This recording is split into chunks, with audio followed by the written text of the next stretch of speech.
এখন একদম হিরোইনচির মতো দেখা যায়, পুরা হিরোইনচি দেখা যায়, দেখলে মনে হয় যে ড্রাগস কেনা বেচা করে, এরকম হয়ে গেছে চেহারা। রাজকুমারের মতোই ছিল, ও রাজার মতো ছিল। ওকে আমি তখন কিং বলতে পারতাম, বিকজ ও তখন চলাফেরা, আচার ব্যবহার, কথাবার্তা সব কিছুই একজন মানে পশ যেটা বলে। পরকীয়া দুনিয়া থেকেই উঠে যাক, কারণ পরকীয়ার কারণে শুধু একটা মানুষ না, একটা সংসার এবং তার আশেপাশে ইভেন সন্তান সবাই কষ্টে থাকে। কেন আমাদেরকে পরকীয়া করতে হবে? দুনিয়াতে তো অনেক পুরুষ বা অনেক নারী আছে যারা সিঙ্গেল, তো তারপরে যেই নারীটার একটা সংসার আছে বা যেই পুরুষটার একটা সংসার আছে বা যেই নারীটা বা পুরুষটার একটা সম্পর্ক আছে, তার কাছে কেনই আমি মনে করি এটা চরম নৈতিক অবক্ষয় এবং এটা একটা সবচেয়ে বড় অপরাধ।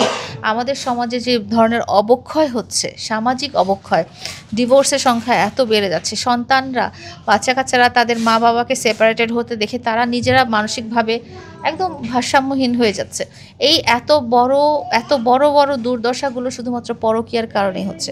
তো আমি চাই যে মানে সর্বোচ্চ শাস্তি যেটা মৃত্যুদণ্ড, সেটা একটা পরকীয়াকারীর হওয়া উচিত। আচ্ছা আপু, মামুন আপনাকে কেন ছেড়ে গিয়েছে? এটা তো উনি ভালো বলতে পারবে, আমি তো বলতে আমরা পারবো তো না। শুনি যে আপনার বয়স বেশি, এই কারণে নাকি সে আপনাকে ছেড়ে চলে গেছে। তাহলে এখন যার সাথে প্রেম করতেছে সেও তো একজন ম্যারিড এবং তারও বয়স বেশি, তাহলে তো যুক্তিটা কাটলো না। আপনি কি তাকে ধুয়ে দিতে চাচ্ছেন নাকি? আমি ধুয়ে দিতে চাবো কেন? সে যদি কখনো বলে থাকে যে লায়লার বয়স বেশি এবং লায়লার আগে বিয়ে হয়েছিল, সেজন্য আমি লায়লাকে ছেড়ে যেতে চাই, তাহলে এখন সে যেই পার্সনের সাথে সম্পর্কে জড়িত আছে সেই মহিলাও ম্যারিড এবং তার চেয়ে অনেক বছরের বয়সে বড়, তাহলে তো সেই যুক্তি আমার ক্ষেত্রে খাটলো না। আচ্ছা আপু, মামুনের পিছনে আপনি কত টাকা খরচ করেছেন? কোটি কোটি টাকা খরচ করেছি। এটার জন্যই তো বলি, এক সময় কিরকম ছিলে আর এখন কিরকম দেখা যায়। এখনো ততটা কি ভালো দেখা যায় নাকি? না, এখন একদম হিরোইনচির মতো দেখা যায়, পুরা হিরোইনচি দেখা যায়, দেখলে মনে হয় যে ড্রাগস কেনা বেচা করে, এরকম হয়ে গেছে চেহারা। কিন্তু আপু, আপনার কাছে যখন থাকতো তখন তো একটা প্রিন্স।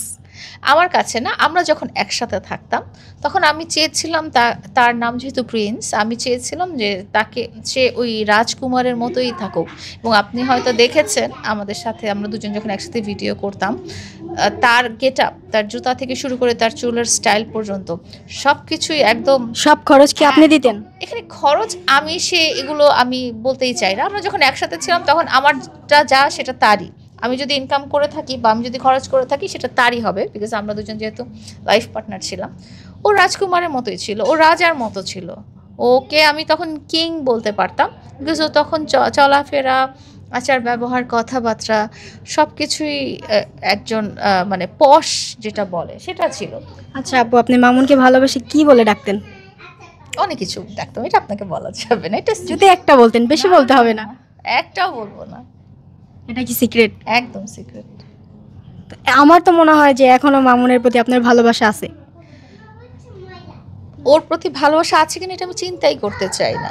যে লোকটা আমার লাইফে নাই তার কথা আমি কেন চিন্তা করব? আর আপনাকে বলেছি আমি পরকীয়া ব্যাপারটা পছন্দ করি না। তো সে যেহেতু অন্য মানুষের সাথে রিলেশন করে ফেলেছে, তো আমি তো ওখানে ডেফিনেটলি যাব না, কোনোদিনও যাব না, তার আশেপাশেও যাব না। আপনাকেও তো দেখা যায় অনেক ছেলেদের সাথে ঘোরাফেরা করতে। ঘোরাফেরা করতে আপনি আসলে দেখেন না, আপনি আমাকে কন্টেন্ট বানাতে দেখেন। আপনি আমার ফেসবুক পেজে বা টিকটকে আপনি কন্টেন্ট দেখেন, বাট অ্যাকচুয়াল লাইফে ছেলেদের সাথেই তো বেশি দেখি। মেয়েদের সাথে আপনারা দেখতে চান না। এই যেমন আজকে যে আপুটা ছিল, এরকম আরও শত প্রায় 300-400 পার্লারে আমি গিয়েছি, সেই সব আপুদের সাথেও ভিডিও আছে, কিন্তু আপনারা ইন্টারেস্ট পান না। মানে আমার পাশে মেয়ে থাকলে সেটা নিয়ে আপনারা কোনো আগ্রহ ফিল করেন না। আচ্ছা, পৃথিবীতে এত ছেলে থাকতে কেন মামুনকে বেছে নিয়েছেন? ওর সাথে আমার রিলেশন ছিল। ওর সাথে কত বছরের রিলেশন ছিল? ওর সাথে আমার রিলেশন ছিল 2021 সাল থেকে। আচ্ছা, আপনার সাথে যখন সে রিলেশন করছে তখন তো আপনাকে দেখিয়ে নিয়েছে, তো ছেড়ে যাওয়ার পরে এখন আপনাকে এত কিছু বলে কেন? ছেড়ে যাওয়ার পরে আমরা আসলে হিসাব নিকাশ করতে পছন্দ করি। ছেড়ে যাওয়ার আগে যখন রিলেশন থাকে তখন আমরা হিসাব নিকাশ করি না।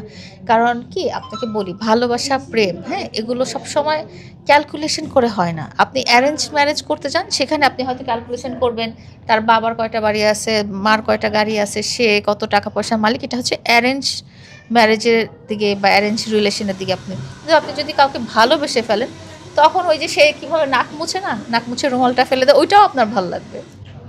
আচ্ছা আপু, আপনার লাইফস্টাইল সম্পর্কে যদি আমাদের একটু বলতেন। আমার লাইফস্টাইল খুবই সিম্পল। আমি ঘুরে বেড়াতে অনেক পছন্দ করি। আমি মানে লাইফটা যেন খুব বোরিং না হয় অ্যান্ড মন খারাপ করার কোনো স্কোপ না হয়। আর যেটা বললাম, আমি খুব ঘুরে বেড়াতে আমাকে কেউ দাওয়াত দিলেই আমি একদম দৌড়ায় দৌড়ায় চলে যাই। আমি খাওয়া দাওয়া খুব পছন্দ করি। আমি স্ট্রিট ফুড খাইতে পছন্দ করি, আমি রেস্টুরেন্টে যাইতে পছন্দ করি। অ্যান্ড আমি যেটা বললাম যে আমাকে কেউ দাওয়াত দিলে আমি দৌড়াতে দৌড়াতে মানে আমার লাইফে খাওয়া দাওয়াময়। আমি খাওয়া দাওয়া খুব পছন্দ করি আর এমনিতেও খুব ঘুরে বেড়াতে পছন্দ করি। আপনি দেখবেন যে আমার ম্যাক্সিমাম ভিডিওই হচ্ছে গাড়িতে, বিকজ আমি সারাক্ষণই ঘুরে বেড়াই। সো আমি সেক্ষেত্রে গাড়িতেও ঘুরে বেড়াই, রিক্সাতেও ঘুরে বেড়াই, অ্যান্ড আমি নৌকায়ও চড়তে চাই, এই ধরনের। আচ্ছা আপু, আপনি এত সুন্দর মেকআপটা কি নিজে করছেন নাকি পার্লার থেকে নিয়েছেন? আজকে যেটা করে আসছি সেটা নিজেই করেছি।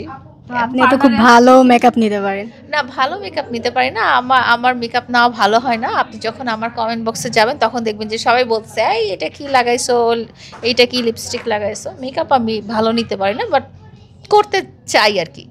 আচ্ছা, মানুষ যে অনেক বাজে বাজে কমেন্ট করে, এটা কি আপনার খারাপ লাগে? না, একটু খারাপ লাগে না। মাঝে মাঝে বকা দেই লাইভে যে, বাট সেই বকা দেওয়াটাও ইন্টারেস্টিং, বকা দেওয়াটাতেও আমি মজা পাই। মনে হয় তন্নি আপুর মতো বেশি বকা দিতে পারেন না। আমি আসলে একটা জিনিস কি, আমি অত বকা দিতে পারি না, বাট ধরেন আমার একটা লাইভ চলতেছে, তখন মানুষ এসে একটা খুবই আজে বাজে কমেন্ট করে গেল, তখন আপনি যে বকাটা দেখবেন সেই বকাটা ইজ ফর ফান, মানে মজার জন্য, মজার ছলে বকা দেওয়া। আচ্ছা